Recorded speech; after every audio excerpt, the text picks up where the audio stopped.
ఎక్కాలంటే మా బోటోళ్ళం ఎక్కలేము దిగలేము. వాళ్ళు ఈడ ఆపమంటే ఆడ ఆపుతారు. ఒక్క ఆడ ఆపమన్నా అంటే ఆపరు. నీకు స్టాప్ ఏమేం పథకాలు వస్తున్నాయమ్మా? సన్న బియ్యం గానీ 2500 కానీ ఫ్రీ బస్సు ఫ్రీ కరెంట్ లేవు. 2000 రూపాయల పింఛన్ వస్తుంది ఆయనకు. ఆయన కాలు చేయి పనే చేయదు. ఆయన పింఛన్ తక్కువనే. ఫ్రీ బస్ కానీ ఫ్రీ కరెంట్ కానీ 500 రూపాయల గ్యాస్ కానీ ఏం మాకు వస్తుంది? ఫ్రీ కరెంట్ ఏం చెల్లదు. ఎట్నో బతుకుతున్నాం, అటు ఇటు బిడ్డల కాడ తిరిగి బతుకుతున్నాము.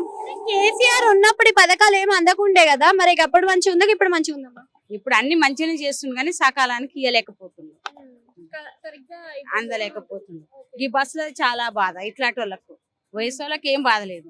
ఛార్జీలు పెంచిండు, మేమేం ఊరికి ఎక్కలేము, డబ్బులు పెట్టలేము అనే పరిస్థితి వచ్చింది. అంటే ఇప్పుడు ఈ పరిపాలనలో ఇంకా మస్తు పథకాలు ఇస్తున్నాం అని చెప్తున్నాడు. 1 కోటి మంది మహిళలకు కోటీశ్వరులను చేస్తున్నా అన్నాడు. చేస్తాడేమో నిమ్మలంగా, ఎప్పుడు చేస్తాడు. ఆయన ధర్మం ఆయనదే. ఇక న్యాయం చేయాలి అంతే. ఇక మనం ఏం చేయలేము. మనం చేసినాం ఆయనకు న్యాయం, ఆయన మనకు చేయాలి అంతే.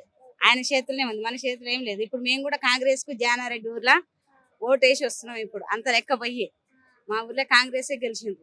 ఎప్పుడు లేని విధంగా ఈసారి 2,50,00,000 ఖర్చు పెట్టిండ్రు ఊళ్ళో. అంత డిమాండ్ డబ్బులు మంచి పెట్టిండ్రు. జానారెడ్డి చెప్పినా కూడా ఇల్లు ఇయ్యాల.